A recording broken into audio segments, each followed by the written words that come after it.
For 22 years, I solved their problems while my wife laughed about my modest paychecks in front of her wealthy friends. Then, one evening, she crossed a line with one joke too many at dinner. I didn't lose my temper. I didn't argue. I simply smiled and began planning. It seems quiet men become most dangerous when they stop being quiet. She was about to find out what happens when you bite the hand that provides everything. My name is Daniel Powell. I'm 47 and have been repairing roofs for 22 years. I own a roofing company with 6 employees. It's honest work that paid for all we have. Our house, cars, Dylan's engineering degree at State, Chloe's pre-med path at Northwestern. That Tuesday night at Romano's changed everything. Stephanie had organized this dinner for weeks. Her college friends were visiting, and she wanted to impress them at the most upscale Italian restaurant downtown. Dinner started pleasantly. Jennifer and Susan were friendly, asking about the kids and complimenting the renovations I had done. We laughed over old college memories. I was genuinely enjoying myself. Then came the wine. The second bottle. Jennifer began boasting about her husband's promotion at his law firm, their Hamptons vacation home plans.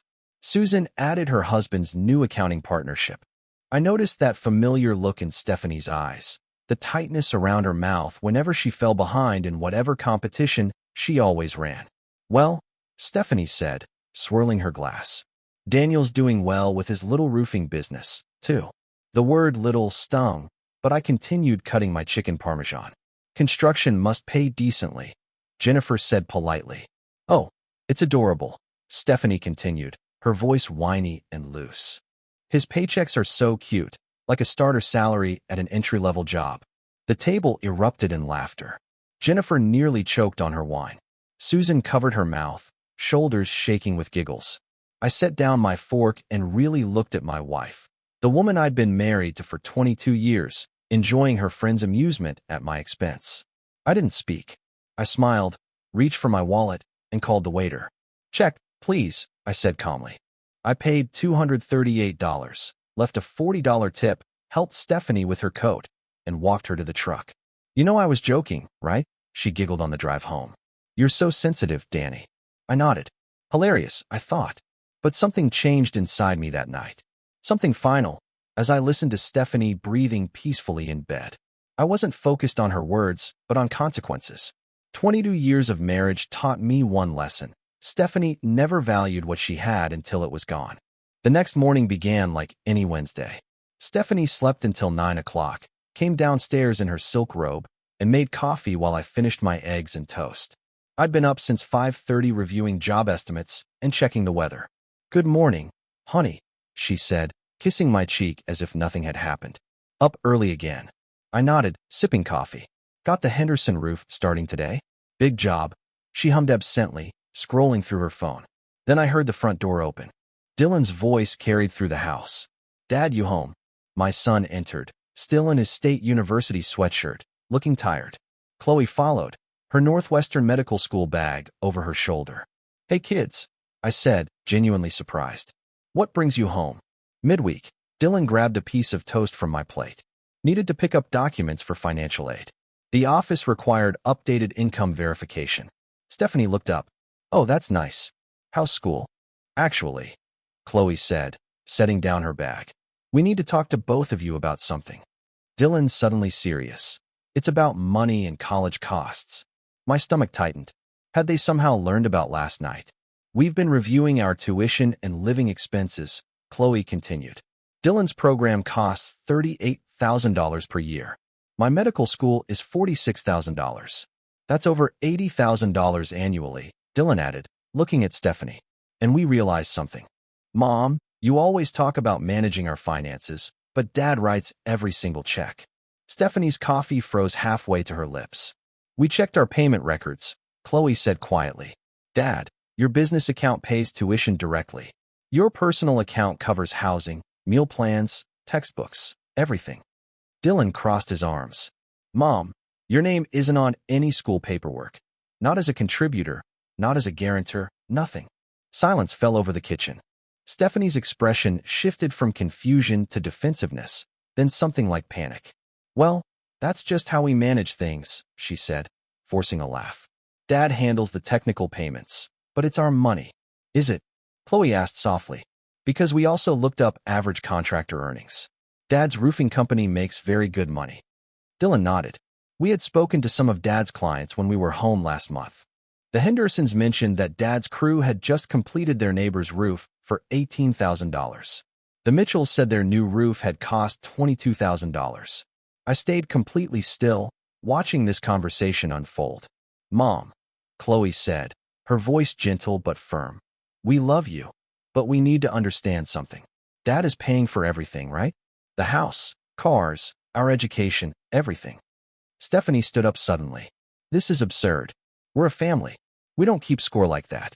But you do keep score, Dylan said. You keep score with your friends. We heard about last night. My blood went cold. Heard about what? Jennifer called her daughter this morning. Chloe explained. Sarah is my sorority sister. She told me what you said about Dad's paycheck at dinner. Stephanie's face turned pale. Sarah said you called Dad's earnings cute and adorable in front of everyone. Dylan's voice hardened, like he was some kind of charity case. I looked at my children, then at my wife. 22 years of marriage, and my kids had figured out in one morning what Stephanie apparently never understood. Dad, Chloe said, walking over to hug me. We want you to know we're grateful for everything. And Mom, Dylan added, his tone cold, we're disappointed. After the kids left that afternoon, I made a decision. 22 years of being the quiet provider was enough.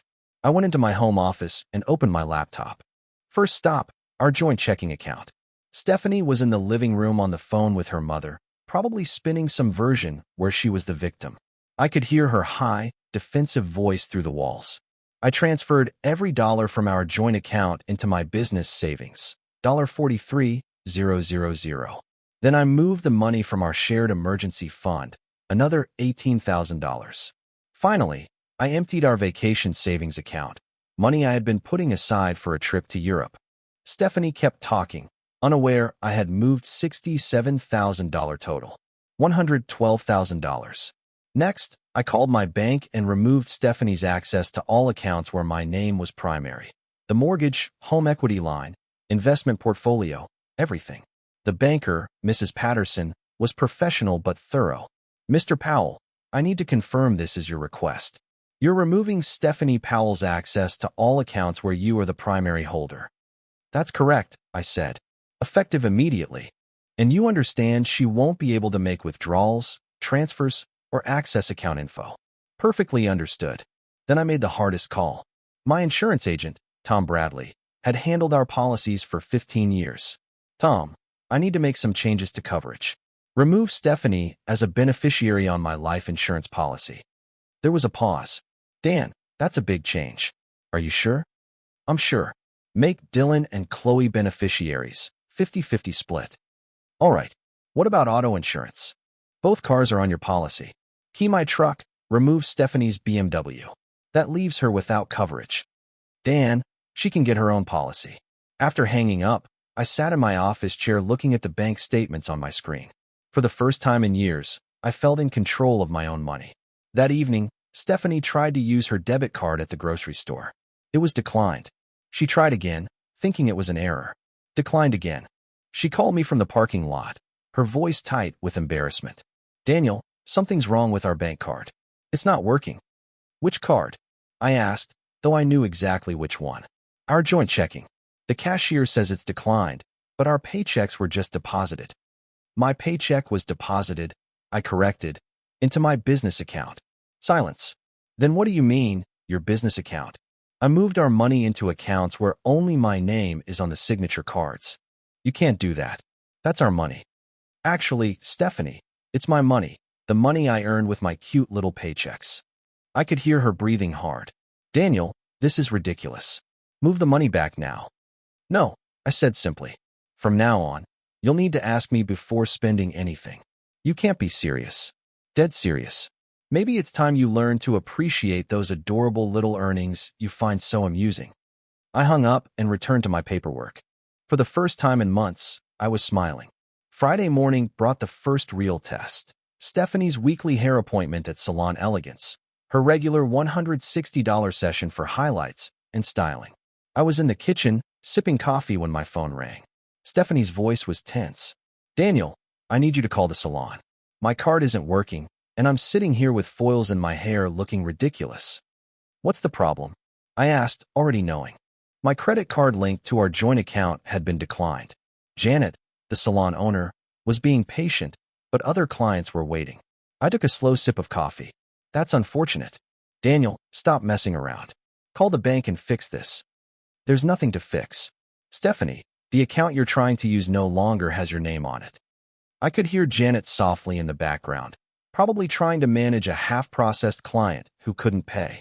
This is insane, Stephanie hissed. I've been coming here for 3 years. Janet knows me.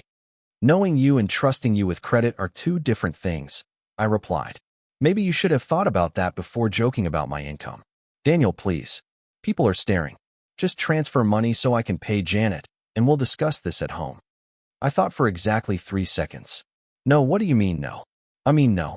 I won't transfer any money. If you want your hair done, figure out how to pay yourself. Silence, except for the salon's background noise. Stephanie spoke again, her voice barely controlled. Fine, I'll use my personal card, and we'll settle this later. Good luck with that, I said and hung up. 10 minutes later, my phone rang again. Stephanie, now crying. Daniel, my personal card is declined too. Credit limit maxed. I need help. For a moment, I almost gave in. 22 years of marriage, and I'd never heard her sound so desperate. Then I remembered Tuesday night. Her laughter, her friend's amusement, the word adorable. Stephanie, call your mother. Maybe she can wire you money. I can't call my mother for salon money. That's humiliating. Not as humiliating as mocking your husband's paycheck in front of friends, I said quietly. Understood. I hung up and poured another cup of coffee. An hour later, Stephanie returned home. Wet hair, unstyled, eyes red from crying. She had apparently left the salon with her treatment half finished, promising Janet she'd come back with payment. She stood in my office doorway, looking smaller than I'd seen her in years. Daniel, we need to talk. About what? I asked. About this crazy financial stunt you're pulling. It's not a stunt, Stephanie. It's a wake-up call. People at the salon were whispering. Janet asked me to leave. Do you know how embarrassing that was? I leaned back in my chair. Now you know how I felt Tuesday night. Her face flushed. That was just harmless joking. Was it? I asked. Because it didn't feel harmless to me. She sat in the chair across from my desk. Okay, maybe I went too far, but this is extreme, Daniel. Cutting off all my access to money. You still have access, I said. You just have to ask first. That's not how marriages work. Really? Because for 22 years, that's exactly how our marriage worked. You spent, I earned. You never asked, never checked balances, never cared if money was there. Her mouth opened and closed without words. The difference now, I continued, is you'll have to acknowledge where the money comes from. Every time you want to spend it, you'll ask the man with the cute little paycheck. Monday brought an unexpected visitor. Vivian Montgomery, Stephanie's mother, arrived in her silver Mercedes. I watched from my office window as she marched to the front door like a general heading into battle. Stephanie had clearly called for reinforcements. I answered before she could ring. Hello, Vivian. This is a surprise, Daniel, she said curtly, pushing past me.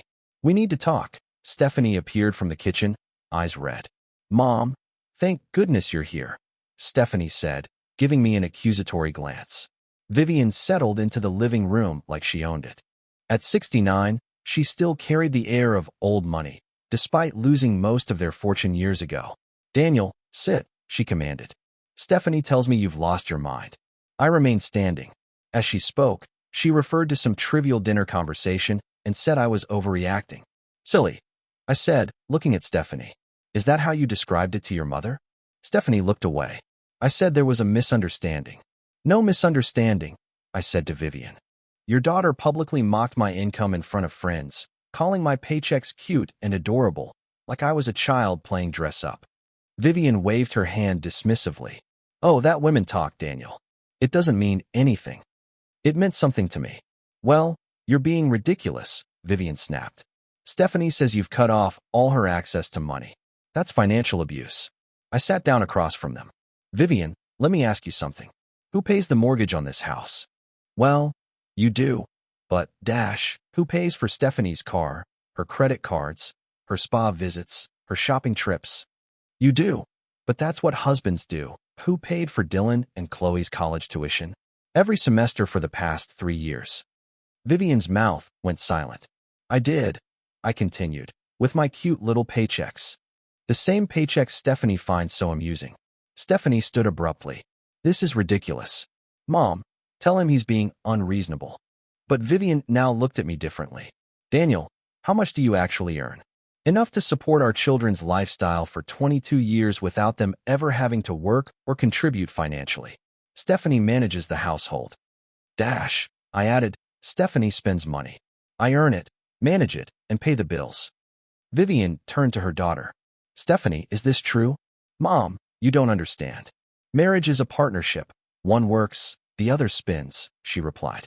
That was fine when there was mutual respect, but respect is a two-way street. I finished. Vivian stood slowly. Stephanie, we need to talk privately. They went into the kitchen, and I could hear muffled voices.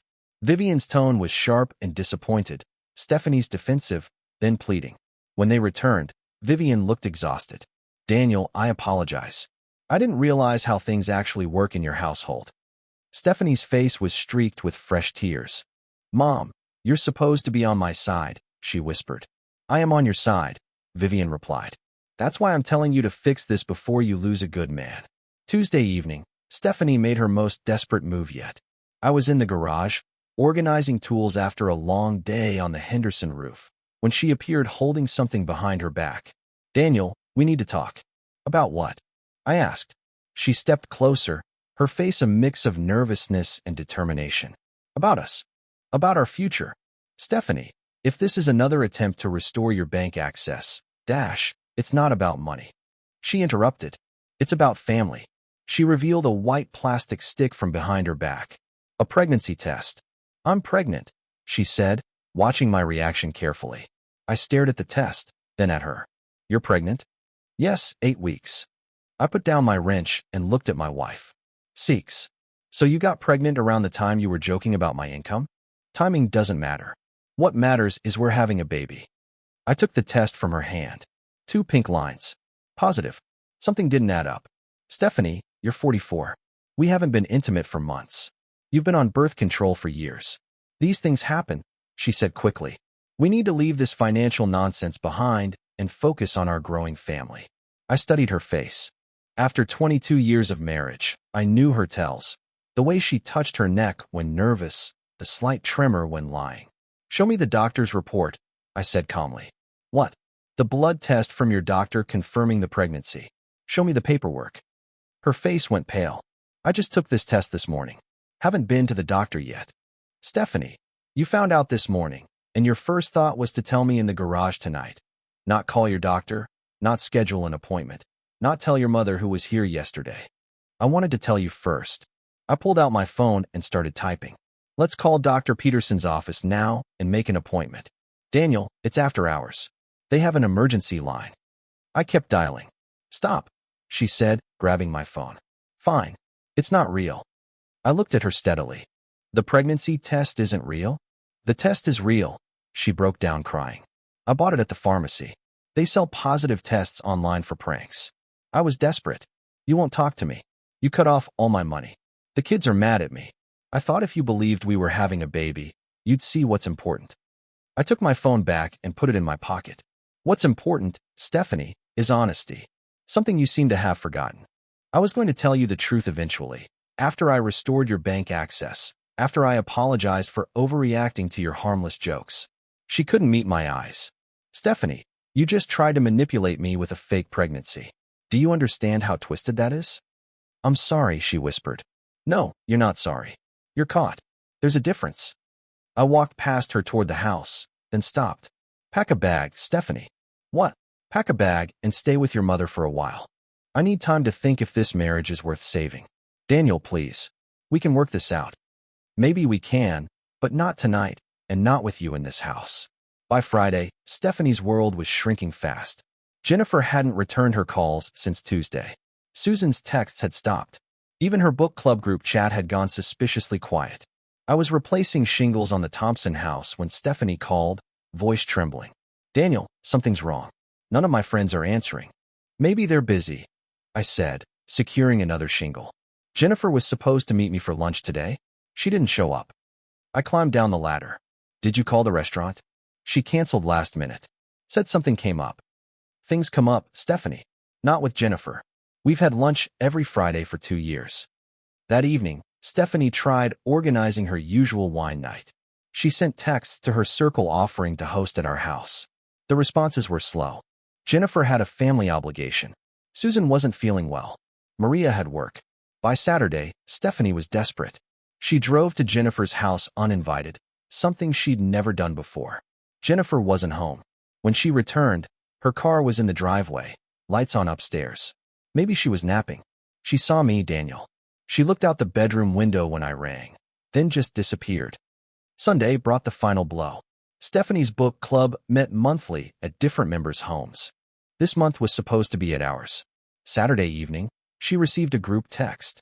They had changed the location to Maria's house without asking me. Did they uninvite you? No, but she showed me the messages.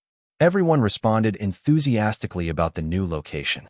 No one asked why the change or mentioned Stephanie. They're avoiding me, she whispered. I looked at my wife sitting at the kitchen table in her expensive pajamas, finally understanding isolation. Stephanie, what do you think happened? I don't know. Everything was fine until what? Until that stupid dinner Tuesday night. The dinner where you mocked my income? She nodded miserably. But that was just girl talk. We tease each other. Did they tease their husbands that night? Stephanie thought. No. Jennifer praised Robert's promotion. Susan bragged about Mark's partnership. And you? I joked about your paycheck. The realization hit her like cold water. Maybe your friends respect their husbands, I said quietly. And maybe they're wondering why you don't respect yours. Wednesday evening brought the moment I'd been planning for days.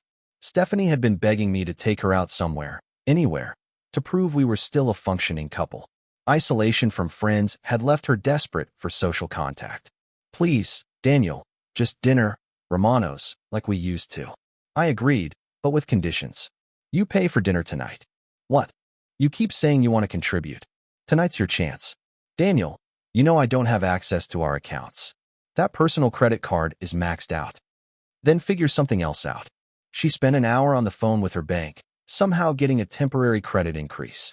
We drove to Romano's, the same restaurant where it all began. Stephanie ordered carefully, choosing cheaper items. Her usual $28 appetizer was skipped. She picked a house salad instead of the specialty Caesar.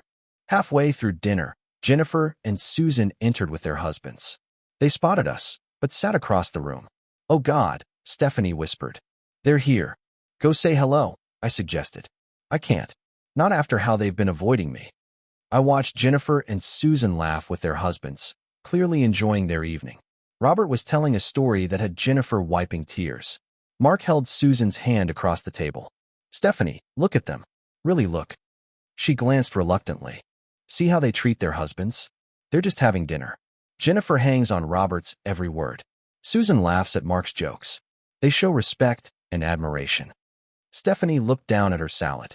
Now think about how you treated me the last time we were here. When the check came, Stephanie's card was declined. The waiter returned quietly, whispering the news. Try again, Stephanie said, face flushing. Second attempt, declined. I leaned back and waited. Across the room, Jennifer noticed and whispered to Robert, who glanced our way with sympathy. Daniel, please, Stephanie whispered urgently. People are watching. I told you that you were paying tonight. My card isn't working. Then you'll need to figure it out. Stephanie pulled out her phone with trembling hands, calling her bank. The call was brief and humiliating. Her temporary credit increase had been reversed because of her payment history. Jennifer approached cautiously. Everything okay, Stephanie? Fine, Stephanie said quickly. Just a small issue with my card. Jennifer looked at me, then back at Stephanie. You might want to call him, she said softly, nodding toward me. The message was clear. Even Jennifer understood who really controlled the money. I paid the check and left a 20% tip. As we left, every eye in the restaurant seemed on us. In the car, Stephanie broke down completely. This is humiliating, Daniel. Now you know how it felt, I said, starting the engine. Point made. You win. Can we go back to normal? I looked at my wife, mascara streaked, finally seeing the feeling of powerlessness in public. Stephanie, this isn't about winning. It's about respect.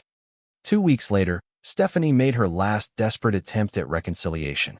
She had been staying at her mother's house, but Vivian was tired of hosting her unemployed daughter. "Daniel, I want to come home," she said Tuesday evening. "This is your home, Stephanie. But the rules have changed." "What rules?" "You get a job. You contribute financially.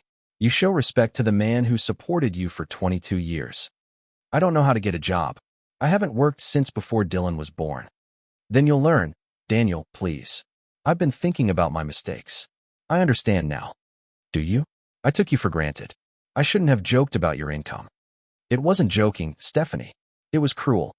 Silence. "Then what do you want me to do?" "Prove you've changed. Get a job, any job. Show you understand the value of earning money before spending it. Then we'll talk about counseling." Thursday, Stephanie called. "I got a job at Janet's salon, answering phones, booking appointments, cleaning. Only $10 an hour, but it's something." I felt a spark of hope. "How many hours?" 30 a week. "If I do well, Janet might train me as an assistant for the first time in months." Stephanie sounded humble. "Daniel, I calculated. At $10 an hour, 6 weeks of work equals one of my usual spa days. I finally get what you meant about appreciating your earnings. Can I come home this weekend just to talk?" I considered it. Saturday lunch. "We'll see." Saturday arrived. Stephanie looked different. Simpler hair, practical clothes. She drove herself in her BMW, somehow managing her own insurance. "Janet taught me to do my own highlights," she said self-consciously. Saved $160. We sat at the kitchen table, strangers learning each other again. "I've been thinking about Dylan and Chloe," she said, about how disappointed they were. "I know, and they were right," I said. "Daniel, I was a terrible wife. I took everything you provided and mocked you. Why? To feel important to my friends, above my husband, instead of grateful." It was the first real accountability I'd heard. "I want to earn your respect back, not demand it." "That will take time, Stephanie." "I know, but I'll try."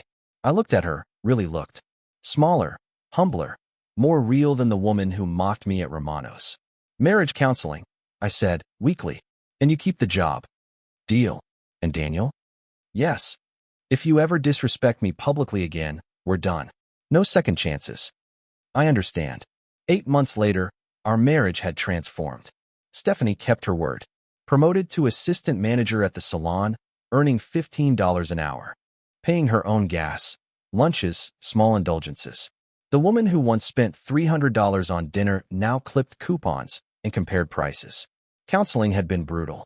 Dr. Reynolds didn't allow her to minimize her behavior or blame me. Week by week, we unpacked 22 years of financial resentment and neglect. "Your marriage dynamic was unsustainable," Dr. Reynolds said. "Stephanie, you treated Daniel like an ATM rather than a partner." "I see that now," Stephanie said. "I didn't understand the work behind earning money." Dylan and Chloe gradually warmed to their mother again, respecting her effort, but remembering past treatment. "Dad, you look happier," Chloe observed at Sunday dinner. "Both of you do." She was right. Stephanie and I rebuilt our relationship on respect instead of financial dependence. When she wanted something expensive, she saved. Contributions to household expenses were proud, not reluctant. The real test came with Jennifer's couples dinner, the first invitation since Romano's. "Are you sure you want to go?" I asked. "I'm nervous," she admitted, "but I want to show them we're improving."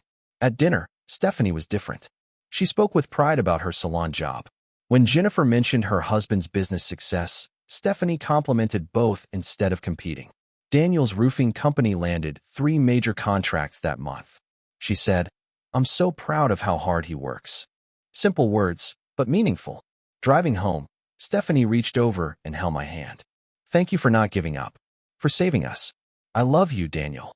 The real you, not just what you provide." "I love you too, Stephanie." Our marriage wasn't perfect, but honest. And for the first time in years, that felt enough. The roofing business thrived, partly due to word spreading about a hard-working contractor with integrity. Dylan was graduating with an engineering degree. Chloe had been accepted to medical school. Most importantly, Stephanie had learned to value what she had instead of taking it for granted. Sometimes, the best thing you can do for someone you love is show them life without you.